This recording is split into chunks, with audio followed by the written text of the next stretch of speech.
Hi, good evening, everybody. Welcome to Sufi Wars. So, today happens to be the last session of our leadership skills course. The prime objective of leadership skills course was to give an uh, good inputs for the future generations to mold the essential skill sets of the future generations. And I feel very happy to share with you that we were successful in completing the course as we have planned.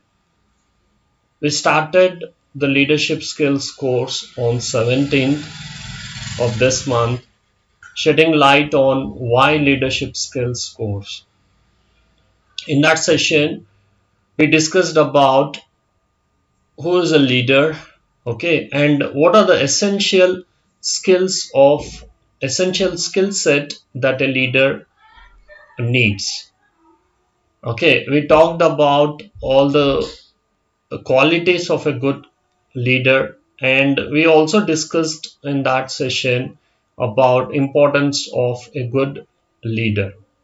And we had discussed, or the session focused more on that leadership skills can be imparted, leaders can be trained. It's not necessary that always leaders have to be born. The essential skills can be acquired, leaders can be trained, isn't it? So, in the next session, we talked about traits, important traits of a leader, and we discussed about uh, integrity of integrity. Okay, why there should be why integrity, leaders' integrity is given so importance. We had a detailed session on the traits of the leader. Then we had a session on leadership skills versus management. We discussed briefly where there's a lot of difference between leadership skills and management skills. Who a manager is, and what is the difference between a manager and a leader. So we had looked in complete details of leadership skills and management skills. Then in the next session, we had discussed about leadership styles. Okay. Then we talked about personality of leader. We talked about frameworks, leadership frameworks. Okay. Now, when it comes to dealing with the team members, we also had a session how a leader can take up or deal with different mindsets.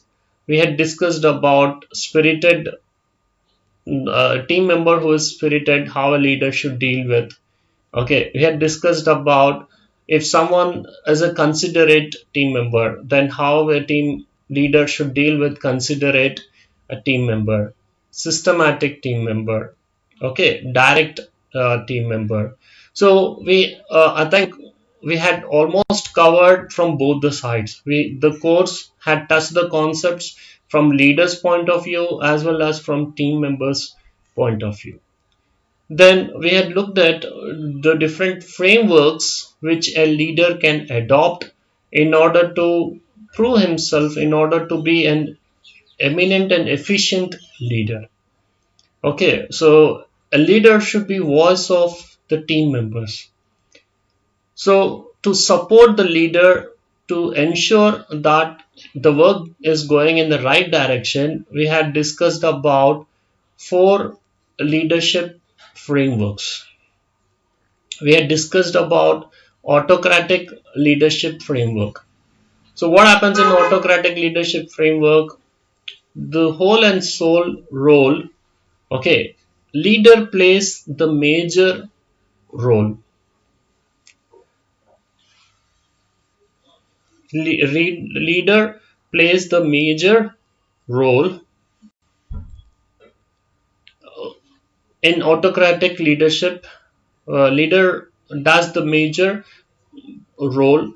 Then we had discussed about democratic form of leadership framework. So democratic form of leadership framework is the most preferable one, and in most of the cases it has got more advantages. Why it has got more advantages? What is the difference? Means in democratic form of leadership framework, the leader gives or shares his responsibilities with the team members. Okay, so the leader is not directing the team here. He's equally distributing the responsibilities with the team members. So democratic form of leadership framework is best suitable. Why it is best suitable? Because it allows two-way communication. It's not like one-way communication in autocratic leadership form. In democratic leadership form, two-way communication is possible. When two-way communication is possible, or it encourages two-way communication, then things can be handled in a better way. Things can be done by the team members in a very productive manner. So democratic form of leadership will be more advantageous, okay, when compared to autocratic form of leadership. Okay, then we had discussed about bureaucratic leadership. So what happens in bureaucratic leadership? It's more of rules and regulations. It's based on more of rules and regulations. Okay, rules and regulations play a vital role in bureaucratic leadership framework. Since more focus is on rules and regulations and policies, this framework in a way may not be that advantageous. Okay, so why it is not that advantageous? Because whatever is laid down in the rules and regulations or policies, the team members will say like we'll do only this. They'll not go one step beyond that. So that makes it a little bit problematic when it comes to bureaucratic leadership framework. And we had also discussed about charismatic leadership framework. And this is the best form of leadership framework which a leader definitely adopts and likes to use it in various situations when he has to deal with his team members. Okay, so what happens in charismatic is the leader is very motivating. You know, it rarely happens that a leader will go down to the team member and ask about their problems and give possible solutions to them. That happens in charismatic leadership framework. Leader doesn't hesitate to sit with the team member, discuss the issues, and solve the team members or help them in their work. So, charismatic leadership is the best form of leadership framework. Again, though we have four frameworks here, it purely depends upon the situations, why and when or how we'll use one particular framework. It completely depends upon the situations, circumstances, and it depends upon the leader. It's not fixed like a leader has to always adopt only one form of framework. Again, the reader will make adjustments according to the situations. He may change the framework. Okay, ultimately, what is important, how you're getting the work done is important. Okay, so in some situations, leader may adopt more than one or two frameworks. Yes, it is quite possible. Okay, like if you look at a structure of an organization at a lower level, okay, at a leadership or a team level, a team leader may adopt charismatic leadership framework. At a little higher level, when the team members sit with managers or directors, they may adopt again bureaucratic framework. Now, when all the directors and team managers sit with the CEO or head of the organization, in that situation, the head of the organization may adopt autocratic leadership framework. So it is quite possible that this frameworks can be changed at different levels. Okay, so we had discussed about different frameworks, and that brings us to today's session, where we had a complete recap of all the content, all the stuff, or all the sessions that we had till date. Okay, and finally, before I wind up today's session, I would like to extend my heartful thanks to all my viewers. Without their support, without their encouragement, it's not a long journey, but still, your support always counts.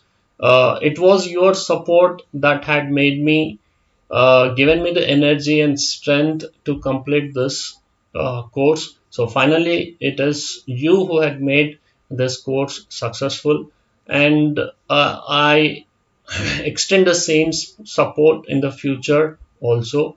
I'm trying to come out with many more courses of this kind, and I'm sure that you all will be helpful. You all will be supporting me as you have supported with this course.